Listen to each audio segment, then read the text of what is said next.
हाँ तो नमस्कार दोस्तों, स्वागत है आपका अपने चैनल स्टडी अड्डा में। तो दोस्तों फाइनली दोस्तों बहुत दिनों के बाद मैं आपके सामने एक नई वीडियो लेकर आया हूँ। ये वीडियो आपके लिए बहुत ही ज़्यादा महत्वपूर्ण होने वाली है, क्योंकि बहुत सारे बच्चों के हमें मैसेज आ रहे थे कि सर जो उत्तराखंड प्राथमिक शिक्षक भर्ती है इसके ऊपर जो केस हो चुका है उसमें क्या चल रहा है अभी, उसकी सारी की सारी जानकारी दे दीजिए। तो उसके लिए मैं आज ये वीडियो लेकर आया हूँ। इस वीडियो में हम देखेंगे कि उत्तराखंड प्राथमिक शिक्षक भर्ती पर केस की संपूर्ण जानकारी, कि उत्तराखंड प्राथमिक शिक्षक भर्ती के अंदर जो भी केस लगा हुआ है उस केस की संपूर्ण जानकारी यहाँ पर मैं आपको देने वाला हूँ। अभी तक क्या हुआ और आगे क्या होगा, कि अभी तक उस केस में क्या क्या हुआ है और आगे क्या होगा। साथ साथ में क्या सुप्रीम कोर्ट के ऑर्डर को हाई कोर्ट में चैलेंज किया जाना संभव है, क्योंकि अभी हमने ये भी देखा है कि जो सुप्रीम कोर्ट ने पहले ऑर्डर दे रखे थे उन ऑर्डर को हाई कोर्ट में लेकर जाया जा रहा है। अब आप खुद ही सोच सकते हैं ये एक हास्य विषय है कि भी जो ऑर्डर सुप्रीम कोर्ट ने दे रखे हैं आप उनको सुप्रीम कोर्ट में चैलेंज करने की बजाय हाई कोर्ट में चैलेंज कर रहे हैं, तो ये कैसे संभव हो सकता है। ये तो भाई मूर्खता वाली बात हो जाती है। आगे क्या है, सिंगल एंड डबल बेंच का मामला, कि ये जो सिंगल बेंच है डबल बेंच है ये क्या है। कि बहुत सारे बच्चे हमें ऐसे मैसेज कर रहे थे कि सर जो पीआरटी वाला केस है उसकी उसकी जो सुनवाई हुई है कोई सिंगल बेंच में हुई है। और बहुत सारे जो बच्चे हैं वो मुझे ये भी मैसेज कर रहे थे कि सर अब सिंगल बेंच में तो वो केस हार गए हैं, तो क्या उनको डबल बेंच में जाना चाहिए या नहीं जाना चाहिए। तो इस वीडियो के माध्यम से मैं आपको ये जानकारी देने वाला हूँ कि किनको डबल बेंच में जाना चाहिए और किनको डबल बेंच में नहीं जाना चाहिए। तो वीडियो में अंत तक जरूर बने रहना। वीडियो में आगे बढ़ने से पहले अगर आपको हमारी वीडियो पसंद आती है तो वीडियो को लाइक कर देना, अपने दोस्तों को शेयर कर देना, और अगर आप चैनल पर नए हैं तो चैनल को सब्सक्राइब कर लेना। तो स्टार्ट कर लेते हैं। हाँ तो दोस्तों ये देखो, ये केस हुआ था जो कि आपने देखा होगा कई दिनों से चल रहा था। आज क्या था, इसका फाइनल रिजल्ट आया था। तो ये फाइनल रिजल्ट को लेकर मैंने ये यहाँ पर बना लिया पहले, हालांकि मैंने इसके ऊपर ज़्यादा ध्यान नहीं दिया था। तो यहाँ पर आप देखेंगे high court of Uttarakhand at Nainital, writ petition number 2028 of 2025 SS Bhaskar Mishra and other versus petitioner है। ये भास्कर मिश्रा और उनके साथी हैं वो सारे। यहाँ पर किसके खिलाफ किया गया था, state of Uttarakhand and other, ये रिस्पोंडेंट थे। ठीक हो गया, यानी कि ये केस करने वाले पिटिशनर थे और रिस्पोंडेंट वो थे कि किसके ऊपर ये लगाया गया था। ठीक हो गया, ठीक हो गया। दूसरा देखते हैं विद रिट पिटीशन नंबर, यानी कि यहाँ पर दो रिट डाली गई थी, एक 2030 ऑफ 28 की थी, वो 2028 की थी। ये जो थे ये पंकज नोटियाल और उनके साथी थे, और ये भी किसके ऊपर किया गया था, state of Uttarakhand and others, ये रिस्पोंडेंट थे इसमें। ठीक है, एडवोकेट इनके थे mister C D Bahuguna, senior advocate हैं ये। ठीक हो गया, बाकी देख लेना यहाँ पर जो भी आपको देखना हो। ठीक है, बाकी देखो यहाँ पर ये जो फैसले की सुनवाई हुई थी ये 26 को हुई थी, तो 26 को ये रिजर्व कर दिया गया था, यानी कि दोनों पक्षों ने अपनी बातें यहाँ पर रखी थी, तो तुरंत निर्णय नहीं हो पाया। तो जो ऑनरेबल मनोज कुमार जी थे, मनोज कुमार तिवारी जी जज थे ये, इन्होंने थोड़ी सी स्टडी की, इसके बाद ये जो फैसला डिलीवर्ड किया है ये 28/11/2025 को कर दिया। अब इसमें क्या हुआ है, तो नॉर्मली देखो ये अगर आप पढ़ना चाहते हैं तो यहाँ से पढ़ लेना, बाकी ये जो फैसला है मैं अपने टेलीग्राम चैनल पर डाल दूंगा, वहां से भी आप पढ़ सकते हो। नॉर्मली इसमें जो मेन चीज हुई थी मैं आपको हिंदी में भी बाद में समझा दूंगा। तो देखो मैं यहाँ पर आपको जो लास्ट पॉइंट है सीधा यहीं पर मैं आपको समझा देता हूँ, बाकी आप पढ़ लेना। लिखा है आ person who does not possesses requisite educational qualification for appointment to a post till the last date of submission of application can not seek a writ mandamus to extend the deadline fixed for submission of application। यानी कि यहाँ पर ये साफ साफ लिखा है कि कोई ऐसा व्यक्ति जो कि जितनी भी रिक्विजिट एजुकेशनल क्वालिफिकेशन होती है, यानी कि अपॉइंटमेंट के समय जितनी भी आवश्यक योग्यताएं होती हैं, और अगर वो लास्ट डेट तक, यानी कि फॉर्म एप्लीकेशन की लास्ट डेट तक आपके पास कंप्लीट नहीं है, तो आप डेट को एक्सटेंड करने के लिए कोई भी याचिका दायर नहीं कर सकते हैं। ठीक हो गया ना, सीधा इसमें ये कहा गया था। और यहाँ पर हम 14 नंबर पॉइंट में देखते हैं, लिखा है दस the relief claim bye petitioner can not be granted, यानी कि इनको जो रिलीफ है, इन्होंने जो रिलीफ मांगा था कि भी 15 दिन की जो है डेट है उसको एक्सटेंड कर दीजिए, इनका जो रिलीफ है उसको नहीं ग्रांटेड किया गया। रिट पिटिशन फेल्स, यानी कि इसको फेल कर दिया गया, एंड डिसमिस्ड, इसको खारिज कर दिया गया है। और ये 28/11/2025 का ये फैसला है। ठीक है, अब मैं आपको इसको हिंदी में दिखा देता हूँ जल्दी से। यहाँ देखो ये सारा का सारा आपको यहाँ पर हिंदी में देखने को मिल जाएगा।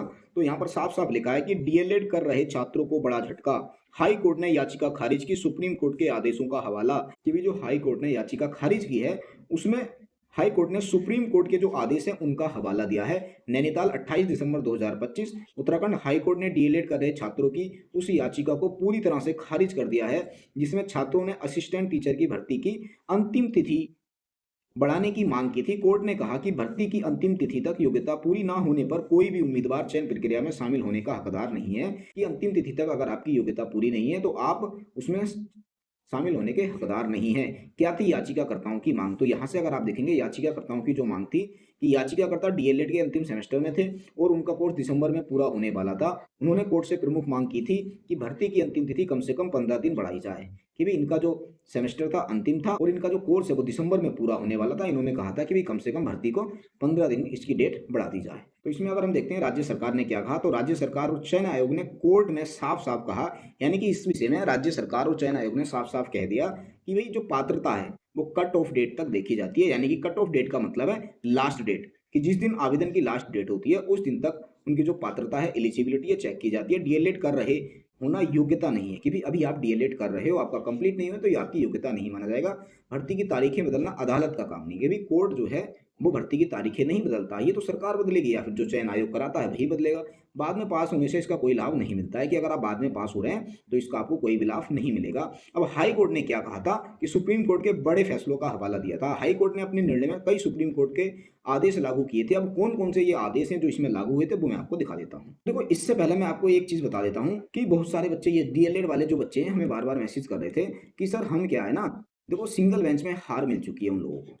उन्होंने कहा था कि सर हम सिंगल बेंच में हार चुके हैं, तो क्या हमको डबल बेंच में जाना चाहिए या नहीं जाना चाहिए। तो देखो, मैं आपको सीधा सीधा यहीं पर एक अच्छी राय देना चाहूंगा कि यहाँ पर अगर आप देखेंगे तो हाई कोर्ट ने जो अपने निर्णय में सुप्रीम कोर्ट के बहुत सारे आदेश लगाए हैं, कि भी सुप्रीम कोर्ट ने ऐसा कहा है और आप सभी को पता है कि जो सुप्रीम कोर्ट का निर्णय होता है वो हाई कोर्ट को हर हालत में मानना ही पड़ता है। मान के चलो, अगर आप सुप्रीम कोर्ट के किसी भी आदेश से खुश नहीं है तो आप सुप्रीम कोर्ट में ही उसको चैलेंज कर सकते हैं, हाई कोर्ट में नहीं जा सकते। हाई कोर्ट में जाना तो आपकी सबसे बड़ी बेवकूफ़ी होगी। तो यहाँ पर अगर आप देखेंगे सुप्रीम कोर्ट ने बहुत सारे आदेश दिए थे पहले।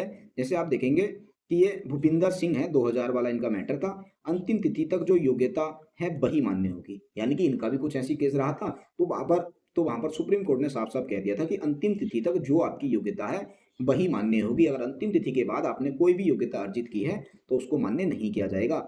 दूसरा अगर हम मैटर देखते हैं तो ये अशोक कुमार शर्मा 1997 वाला है। अपेयरिंग और स्टडिंग उम्मीदवार एलिजिबल नहीं है, यानी कि सेम केस हो गया इनका, कि ये क्या थे, अभी अपेयरिंग में थे, यानी कि इनका कोर्स स्टडिंग में था, चल रहा था, कंप्लीट नहीं हुआ था, तो ये एलिजिबल नहीं है। यही सेम केस था। तो भाई इस केस में तो 1997 में फैसला सुना दिया गया है, तो दोबारा से हाई कोर्ट में अपील करना इसके लिए सबसे बड़ी बेवकूफ़ी, अपना पैसा ही बर्बाद करना है। अगर आप डबल बेंच में जाएंगे ना तो भाई ये सुप्रीम कोर्ट के जो केस के ऑर्डर हैं, आप इनके बेस पे वैसे ही बाहर हो जाएंगे, तो वैसे ही आपका फालतू में पैसा बर्बाद होगा। हाँ, अगर आपको भाई जाना ही है तो सुप्रीम कोर्ट में चैलेंज कीजिए, जो 1997 में दिया गया था कि भाई ये अपेयरिंग में थे, स्टडी कर रहे थे, इनका कंप्लीट नहीं हुआ, तो आप इसको चैलेंज कीजिए। इसको चैलेंज आप कर सकते हैं सुप्रीम कोर्ट में, पर हाई कोर्ट में जाने का आपका कोई भी औचित्य नहीं है, आपका सिर्फ पैसा बर्बाद करना है।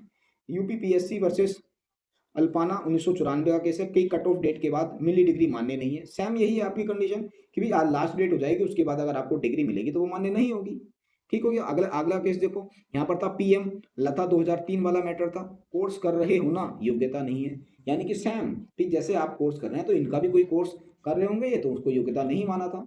योगेश कुमार 2003 का देखेंगे कि कोर्ट भर्ती की तारीखें नहीं बदल सकता है, कि भी कोर्ट को ये अधिकार थोड़ी है कि वो भर्ती की तारीखें बदलेगा। तो ये तो जो चयन आयोग है, अभी चयन आयोग बनाया किसी लिए गया है। हाँ, अगर वो गलत तरीके से करता है तो कोर्ट उसमें हस्तक्षेप कर सकता है, परंतु वो गलत तरीके से कर नहीं रहा है, जेन्युइन तरीके से कर रहा है, तो कोर्ट क्यों तारीखें बदलेगा। ये तो चयन आयोग का काम होता है। अगला अगर आप मैटर देखेंगे तो ये बेदांगा तालुकदार 2011 वाला केस है, कि डेडलाइन बदलना प्रशासनिक अराजकता पैदा करेगा। बिल्कुल, कि अगर आप डेडलाइन को बदलते हैं तो वो क्या करेगा, प्रशासनिक अराजकता पैदा करेगा। तो ये सारी चीज़ें हुई थी। अब इस पे फैसला क्या हुआ सभी को पता, भी सभी अभ्यर्थियों को बड़ा झटका लग चुका है कि भाई उन लोगों ने अपना पैसा भी बर्बाद किया। कितना मतलब अच्छा खासा पैसा लगता है भाई, अगर कोई व्यक्ति कोर्ट के अंदर जाता है तो कई लाखों से उसका पैसा लगता है।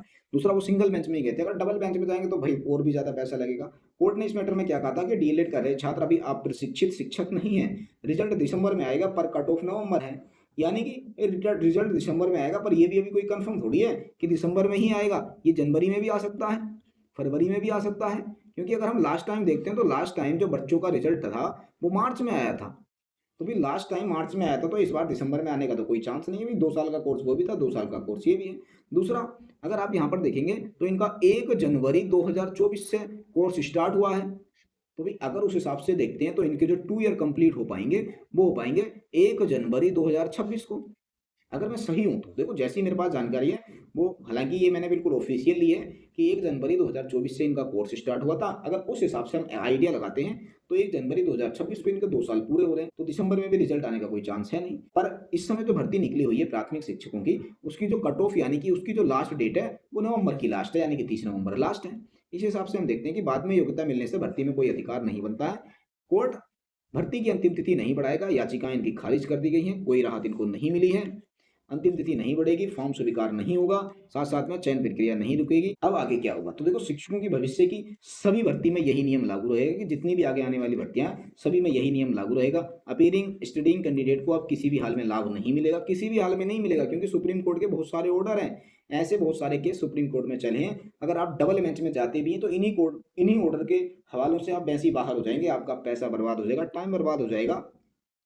अंतिम तिथि तक डीएलएड, बीएड पास होना अनिवार्य रहेगा, कि जो भी इसकी योग्यता है, बीएड तो खैर आजकल प्राइमरी में लागू नहीं है, पर अंतिम तिथि तक आपका जो भी कोर्स है वो बिल्कुल कंप्लीट होना चाहिए। भर्ती प्रक्रिया में कोर्ट दखल नहीं करेगा। ये था पूरा मामला, जिसमें हाई कोर्ट ने सुप्रीम कोर्ट के नियमों का पालन करते हुए स्पष्ट कर दिया है। और बिल्कुल सही है भी, कोई भी हाई कोर्ट जो है वो सुप्रीम कोर्ट के नियमों को चैलेंज नहीं कर सकता है। जबकि अगर हाई कोर्ट कोई गलत निर्णय देता है तो उसको सुप्रीम कोर्ट में चैलेंज किया जा सकता है, परंतु इस मामले में तो बिल्कुल उल्टा दिखाई दे रहा है कि जो सुप्रीम कोर्ट के मामले हैं उनको हाई कोर्ट में चैलेंज किया जा रहा है, तो ऐसा पॉसिबल है ही नहीं। ठीक हो गया ना? आगे अगर हम देखेंगे कि इस फैसले से हजारों विद्यार्थियों के सामने अब एक नया संदेश है कि नियम सबके लिए समान है, अंतिम तिथि ही असली सीमा है। यानी कि ये क्या है भई, हजारों विद्यार्थियों के सामने एक नया संदेश है कि नियम सबके लिए समान है, अंतिम तिथि ही असली सीमा है। तो देखो आपने यहाँ पर जितनी भी चीजें देखी हैं कि उत्तराखंड प्राथमिक शिक्षक भर्ती पर केस की जो संपूर्ण जानकारी थी कि क्या हुआ है, कैसे होना है, दूसरा ये मैंने आपको बता दिया है। बाकी अभी तक क्या हुआ सारा बता दिया। आगे क्या होगा भाई, आगे इस केस में कुछ भी नहीं होगा। अगर देखो बच्चे डबल बेंच में जाते हैं तो उसमें भी आपको हार का ही सामना करना पड़ेगा, आपके पैसे ही बर्बाद होंगे, टाइम बर्बाद होगा, आपको मानसिक प्रेरणा मिलेगी और कुछ नहीं मिलने वाला है। दूसरा, अगर आप ही सुप्रीम कोर्ट जाना चाहते हैं तो कितने सारे ऑर्डर मैंने यहाँ पर दिखा दिए, उन सबको जाकर सुप्रीम कोर्ट में चैलेंज कर दो। और दूसरा, अगर आप इतनी सारी चीजें करते हो तो आपने जो डाइट से डीलेट किया है, प्रवेश के समय पर आपने बहुत सारे घोषणा पत्र साइन करके दे रखे थे कि हम आचरण नियमों का पालन करेंगे, ये करेंगे, वो करेंगे, और अचानक से किसी ने अगर आपके खिलाफ ऐसी चीजें लगा दी कि भाई जो अभ्यर्थी जो हैं वो आचरण नियमों का पालन नहीं कर रहे हैं, तो एससीईआरटी भी प्रॉब्लम में फंस सकती है। और जब एससीईआरटी के ऊपर थोड़ा सा भी प्रेशर बनेगा तो भाई आप, हो सकता है एससीईआरटी आपके खिलाफ कोई ऐसा कदम उठा दे तो आपका डिप्लोमा भी अवैध माना जा सकता है। तो इसलिए मैं तो यही कहना चाहूँगा कि देखो अब आपको कुछ नहीं करना, आपकी जो नई प्राथमिक शिक्षक भर्ती है बस आगे उसके लिए अपने आप को प्रिपेयर करना। अभी सीटेट का एग्ज़ाम आ चुका है। देखो अब तो मैं यही कहूँगा कि अभी क्या सीटेट के फॉर्म स्टार्ट हो गए हैं, आप उनको फॉर्म भरिए और ज़्यादा से ज़्यादा नंबर लेकर आइए, और आगे आपकी जो भी भर्ती आएगी उसमें सबसे टॉप में आप ही रहिए। ठीक हो गया ना? अब क्या है, सिंगल एंड डबल बेंच का मामला ये भी मैंने आपको बता दिया है कि भाई इस केस में अगर आप जब सिंगल बेंच में हार चुके हैं तो डबल बेंच में जाने का आपका कोई भी औचित्य नहीं है, क्योंकि सुप्रीम कोर्ट ने जो भी कहा है वो सारे का सारा यहाँ पर बताया गया है, और कभी भी हाई कोर्ट सुप्रीम कोर्ट के खिलाफ नहीं जा सकता है। हाँ, अगर आपको कुछ लगता है कि आप कुछ करना चाहते हैं तो आप भाई सुप्रीम कोर्ट में, जो सुप्रीम कोर्ट ने पहले अपने नियम बना दिए हैं, अगर आप उनको चैलेंज करना चाहते हैं उनको चैलेंज कर सकते हैं, बाकी और कुछ भी नहीं हो सकता। ठीक हो गया? अब आगे क्या होगा भाई, आगे कुछ नहीं होगा, अपने आराम से आगे की तैयारी कीजिए बिंदास तरीके से। अभी देखो 30 लास्ट डेट है इसकी, इसके बाद आपको पता चल जाएगा कि कितने फॉर्म पर डले हैं, फिर आप आगे की जो एक्सपेक्टेशन है उसको लगाना स्टार्ट कर दीजिए। आगे अपनी प्रत्यावेदन की तैयारी कीजिए, काउंसलिंग की तैयारी कीजिए, अपना बोरिया बिस्तर पैक कीजिए जहाँ भी आपको लगता है कि वहाँ नंबर आएगा। ठीक हो गया ना? बस आज की जो वीडियो है यहीं पर हम समाप्त करते हैं। उम्मीद है आपके जितने भी डाउट होंगे सारे के सारे मैंने आपको क्लियर कर दिए हैं। फिर भी अगर आपका कोई डाउट बचता है, कोई क्वेश्चन बचता है, कमेंट बॉक्स आपके लिए ओपन है, आप वहाँ पर जी भर के कुछ भी लिख सकते हैं। बाकी हमारी वीडियो अगर आपको अच्छी लगी हो तो वीडियो को लाइक कर देना, अपने दोस्तों को शेयर करना, और अगर आप चैनल पर नए हैं तो चैनल को सब्सक्राइब कर लेना। तो मिलेंगे हम बहुत ही जल्द अगली वीडियो में, तब तक के लिए बेस्ट ऑफ लक।